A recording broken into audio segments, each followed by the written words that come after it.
Alright, this is the Mississippi River. Today is September 14, 2017. I'd like to show everybody a little bit of something. And what I'm going to do is I'm going to also do it on Facebook so people can see if I can even get it on here.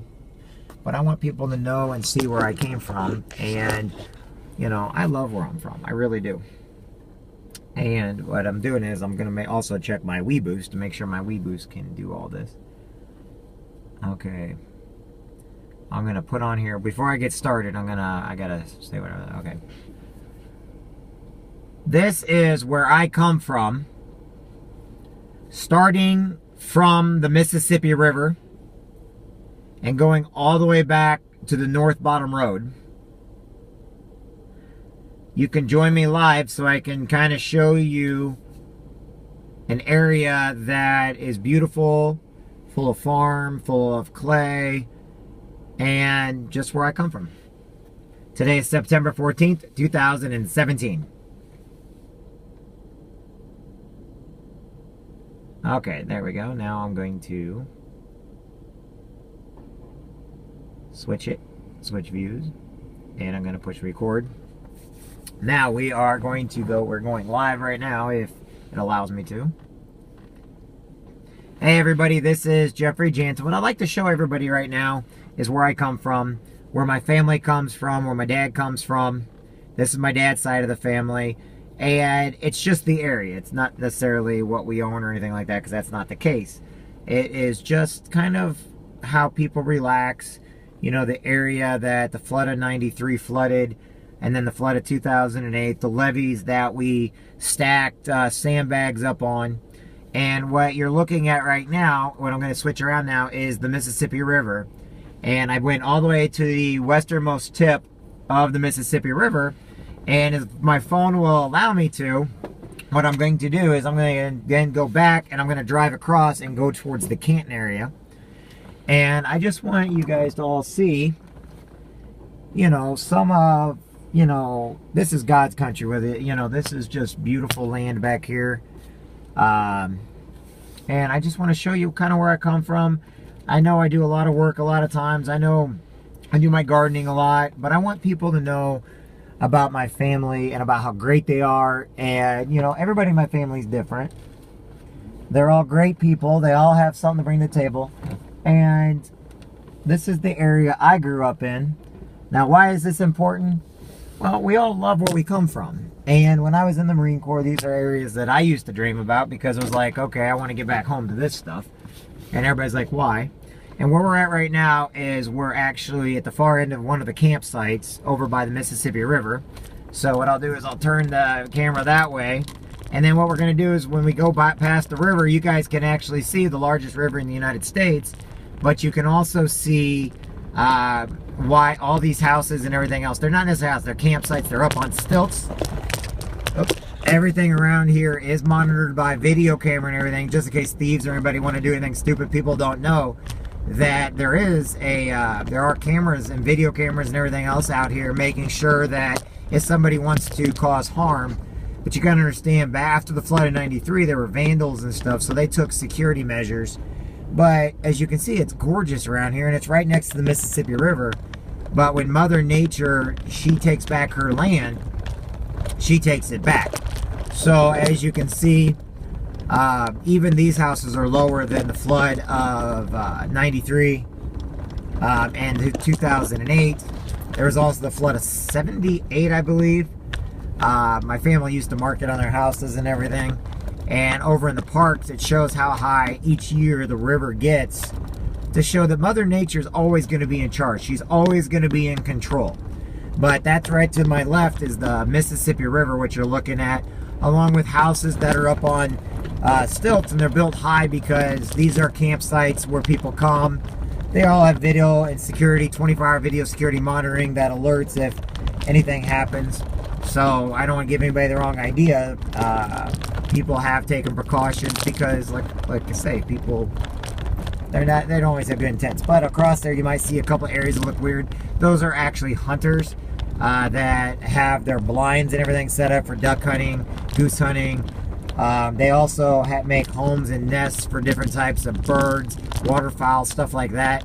And then you also get like the fishermen and everything that come back here that do a lot of fishing.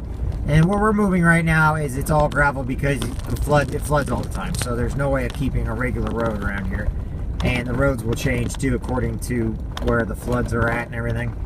And so what we're doing is we're coming out now. We're going to start getting towards the first levee. And this levee that we're getting ready to come up on, I want you to tell you this right now. The men and women, the families, people from the outside, the National Guards, worked night and day, 24/7, building the levee higher than what it was back in '93 and then later 2008.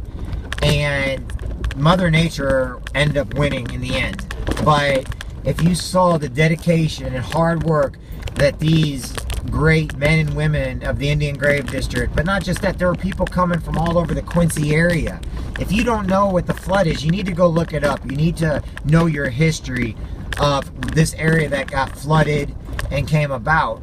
But you know, there was old schoolhouses down here, there was people's land, and this is the far side, westernmost side of the levee that I'm coming up on. So we're getting ready to go on an incline, and the water was going over it. It was the sandbags that were stacked higher and higher and higher. So we're getting ready to go up the levee, that the water then, if you look down certain ways here, let me show you. So this is the top of the levee, right? And I've been in Fishing for Freedom, I've been in everything else too, where the water has been higher than this. And just imagine sandbags as far as the eye can see on both sides, okay? So the reason why is people were trying to save their livelihood, their families. They were trying to, so in other words, sandbags stacked from head to head. And then the Corps of Engineers never did rebuild the levees, but there's actually two separate levees because one of them's over by the ditch. And so I want you to kind of see the area. We're going to head back now towards the bottom road. And all this is farmland, and it's beautiful clay soil. If you know anything about ground, it's probably, I would give this is my opinion, some of the best soil, some of the best ground in all of the United States. It's clay, it holds in the water.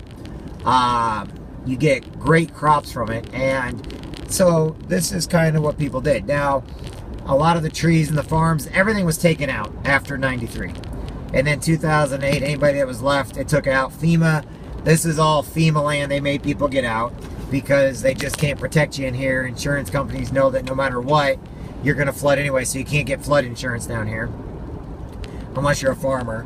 But as you can see, it's nothing but cornfields and bean fields for miles. And I just kind of want people to kind of see and understand where I come from, understand where some of the greatest men and women, you know, this is my family, and this is where they lived, and this is where they worked the ground. You know, we're talking about generation after generation. And they're great people, and they still work it too. It's just now it's in different families' hands and everything, but they're still great. So as we're coming down here, we're coming up on Bear Creek, which just past Bear Creek. And then there's two creeks down here, and all the creeks are up high today for some reason. But as you can all see, it's nothing but cornfields. And pretty soon we'll be coming up on a couple farmhouses where I grew up at. And this is also where I take my daughter fishing at. She likes to go fishing and stuff. So everybody's probably looking at me like, what the heck is this guy doing? But it's just to show you that this is my way. Today I've been working since about 4:30 this morning. So I want to take a quick break. And I like to share with my friends and family where I come from. And there's people that live out of town now that haven't been down here in a very long time. So the reason why, another reason why I'm doing this video today is just to show them. Because there's the farmhouses are gone. The barns are gone. There were some really nasty vandals that came down after '93 and burnt down barns and houses because they thought it would be cool. And don't forget about the levee breaking, about the guy that was on the levee that dug holes in the levee, you know, that cost billions of dollars in damage. So, you know, down here, this is just like a farm. I'm going to rotate right to left. I'm driving right now and keeping my eyes on the road. But at one time, before, like, all the situations happened, Oh, that's because that's that top part of my car. There was houses, there was farms, beautiful, beautiful farms down here. If you look straight ahead of us, though, and everybody always wonders what I mean by the bluff, that entire area with all those trees, those beautiful trees, and those beautiful farmhouses up there, that is what we refer to as the bluff. Now, I know you guys are seeing more of a distance than what I am, just because of how the camera angle is, but that is the bluff in Adams County, outside of Quincy, Illinois. And the bluff has homes and stuff in there. There's a bunch of campsites in there, like St. Francis stuff's in there. The Boy Scouts, their stuff is in there. But now everybody lives up on the bluff. And if you ever hear about Tornado Alley, which we are in, by the way, we are in Tornado Alley. This bluff usually deters a lot of those tornadoes. And everybody wonders why we don't flood where we're at. It's because the bluff is like, we are higher than the flood stages. And that's where a lot of people keep the silos and everything else. They did run a big gas line through here recently. But my uncle Laverne, he's doing a great job down there, taking care of all the crops and everything else. It's his land now, so. And I love my Uncle Laverne, my Aunt Jeanette. But over here on the corner is where my dad grew up. The house is gone now because of the flood, but there used to be a white house over here on the corner. And if you go straight back to the right, that's Goose Lake. Where everybody knows Goose Lake back here, because that's where a lot of people used to go fishing all the time. And that was the Jansen family, my grandma and grandpa, Mildred and Laverne, or sorry, Mildred. My grandpa Jansen was Leonard Jansen, and my grandma was Mildred Jansen. So this is kind of where I grew up for a long period of time. And I say that because, like I said, I got friends from all the world, the Marine Corps, military, stuff like that. And they always ask me about my family. They ask me about where I come from. And I'm just showing because, like I said, I do so much all the time. And I like to have a variety of things to do. And this is where I come and just drive around the bottoms. I drive around Napide Road to basically relax. Now, coming up here, we're coming up where the ditch is. But then on the other side of the ditch is my Uncle Laverne owns it now, but my Grandma and Grandpa Jansen's house. There used to be a lot more barns, but those stupid vandals, and they were in jail for it. They thought it was funny as kids to come and burn down barns and houses in the bottoms after the floods. You know, people are suffering enough, and you got a bunch of kids that decide, hey, it's more important to go burn them down. So this was the old stomping grounds. It used to be cattle around here and everything else. They have it for beans now, but because it floods all the time. But as you can see, that is my grandma and grandpa. My great-great-grandma and grandpa built that house, and then the barns and everything. You understand this. There's not much out here, and everything still floods down here in the bottoms. So I just wanted everybody to take a look at it and see where I come from. Now what I'm going to do is I'm going to drive over, and I'm going to drive down the bottom road. And as I'm driving down the bottom road, then I'm going to go up, and then I'm going to cross the Mississippi River, so you can actually see when I cross the Mississippi River. And you can see how big the river is and everything.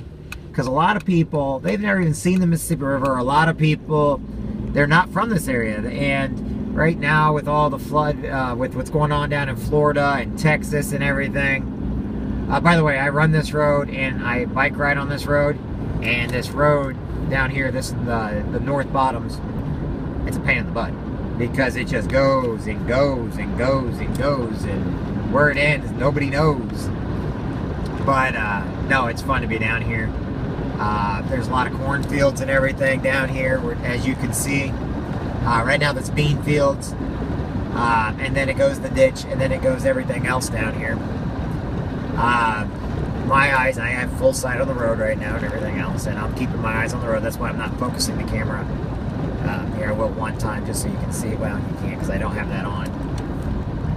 So whenever I do like motivational videos or whatnot, and whenever I do it and I talk about, you know, to work it, and you got to do different things, it's from experience from my family. It's experience from what I grew up with and from what I've done in my life and what I've learned from other people and learning to ask questions of everybody and just learning from experience. And so if I give you an idea where I come from, it may give you an idea that there's more to me than just the stuff I do. I believe in people because I come from people, a humble background, of people that work the land, of people that work the factories, of people that dealt with loss, whether it's cancer, with family loss, or land loss, or animals, or whatnot. We all have a story. And I truly believe with today's technology, we all need to tell these stories, because every day in life, I believe that life and where life is taking us to is getting better every day. I don't believe that, we're falling backward on things. I believe we're getting better every single day in life on the things that we do. So not only are, everybody's like, well, my generation is the greatest generation. No, your generation is not the greatest generation. Your generation is a great generation. But every generation after that is greatest, because, we're overcoming difficulties. We're overcoming tests. I mean, just to give you an idea of something simple that I watched yesterday. We used to do twine, barbed wire, metal, and you have to do it by hand. Now we can actually post the stuff out by machines. Have you ever seen how ice cream is made and how inks are made? They used to have, it took us 100 years just to be able to have paint. Now, why is that important? People are like, why? You're boring. Why do I know about paint? Because what we have today, we take for granted of where it came from. And when we sit there and say that life and society today, it's just hard. No, it's not. Everything today is easier in life. Everything today, we might not be able to take on Mother Nature, but we sure as heck have developed things that make our lives easier, more adaptable, and we're still learning. Like how we are so young as a culture, we're so young as human beings, that we forget that the earth is over 6 billion years old, and we're not even a scratch upon the scratch of the scratch in the history of the universe, the history of our planet. Yet we get mad when we don't want to go. We expect everybody else to do stuff for us. There's Bob Banger Park, and Bob Banger Park is where I used to play soccer all the time. Or you talk about Bug City. Even during when we played soccer, everybody down there knows Bob Banger Park, and the bugs, the mosquitoes, the fun, the rain, it's the mud. Man, I know people like soccer nowadays and everything else, and football. When you played soccer in Quincy down at the bottoms and it were to rain on Bob Banger Field, man, you could go home just caked in mud from head to toe, and it was fun. It was a lot of fun. Now what we're coming up on is the marina, Quincy Marina. I won't drive in it right now because I'm going over to get on the bridge to cross the Mississippi River, because I'm heading over to Canton right now.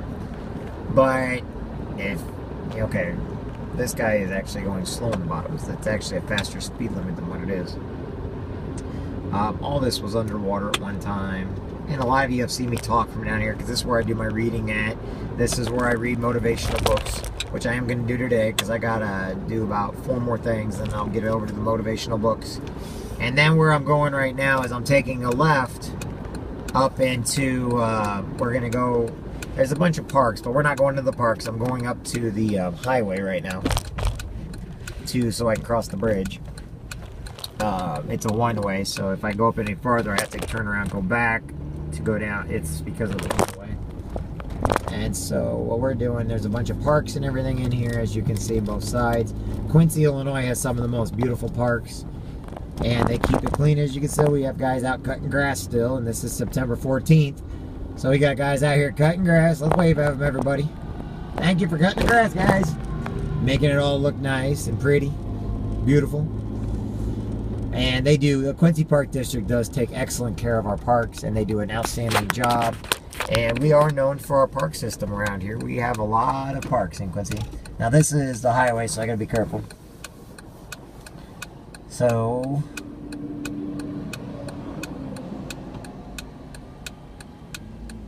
I've actually caught people going down the opposite way down the highway, and it's like, this is a... Anyway. So where we're going right now is we're gonna go across the Mississippi. Hey Glenn, what's going on, buddy? My buddy Glenn's on. Hey Nikki, Jay. And everybody's probably like, what the heck is he doing right now? I'm actually giving a tour of my hometown. And if y'all ever want to know a really nice guy, Glenn Chandler. Beautiful wife, Teresa Chandler. Beautiful kids. Good guy. He'll join the reserves and you'll have him. Don't worry, he don't yell too loud. He is in the Army. I'm going to talk about him a little bit now because he didn't answer the phone the last 2 days. I called him to tell him to come get tomatoes. And he's like, what are you talking about? Yeah, that's right, Glenn. You heard me. By the way, we just went by your mom and dad's house, Glenn, down in the bottoms. That one's not on live, so. But anyway, we're around Quincy right now. This is the one way, as you can see. But we're getting ready to cross the bridge now. We're coming up on the bridge.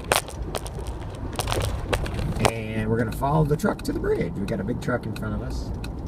And this is the Bayview. Yeah, this is the Bayview. The Memorial Bridge is the blue one. This is the Bayview, which, by the way, is lit up at night. I'm sure everybody's looking at me like, what the heck is he doing? This is my way of taking a break today without eating too much lunch because I just don't feel like eating today. I mean, I want to eat, but just not. Okay, so we're getting ready to cross the bridge right now. Aquatech Marine Sales Department. They're a great company. I know the people in there. They're really nice people. They do stuff for Fishing for Freedom and everything also. Of course, I can't figure out over here to the right side why on earth they have huge doorways. Air camp. I guess it's maybe for air. I don't know. So anyway, we're waiting to cross the bridge right now. Make sure my turn signal stays on. Glenn, you gonna be home for a little bit? Because once I do, I need to give you a call. So, anyway, that's where Grandma used to rock on the roof in front of us. Used to be a furniture store. So now I'm just waiting on this truck to go. We got the green light. Okay, we are now crossing the Mississippi River, everybody. So, welcome for everybody that lives in other countries, everybody lives in other states, that has never been out of your state. Let me officially welcome you to Illinois, and now we're leaving Illinois, going into the Mississippi River. And I agree with this guy here. We have got to pass, because this guy, his transmission must be going out on him. This right here is the Mississippi River, and the Bayview Bridge is on the other side. And then I'm going to keep it to the right so you guys can actually see the river as we go around. That's Quincy Island down there. So, you can see, take your right, take your left. There you go. So this is the Mississippi River. That's the other side. Welcome to the Mississippi River, everybody. We are now crossing the Mississippi River. And this is my way of taking a break for today. So, and now we will be in Missouri. We border Missouri, and then Iowa's just right up the road also. So, anyway, I hope everybody has a great day. We are now getting off the river to where there's cheaper gas. Gas is always cheaper in Missouri, because let's face it, Illinois is expensive. As much as I love Illinois, gas is expensive in Illinois compared to what it is in Missouri. So we are coming off the bridge right now. Just like I promised everybody I'd take you to. We have now crossed the bridge. As you can see, gas over here is $2.39 for unleaded, $2.49 for diesel. And we're going to head over to Canton. So, anyway, I hope everybody has a great day today. We've got a new cigarette shop over in Missouri now. So, anyway, I hope you guys all enjoyed the video today. I'll be back on the way back to do do some more stuff, which will not be this today. This was just my way of taking a break, coming over to Missouri. We used to even have an outdoor theater over here. So, anyway, we will talk to everybody soon. I hope everybody has a great day. Bye now.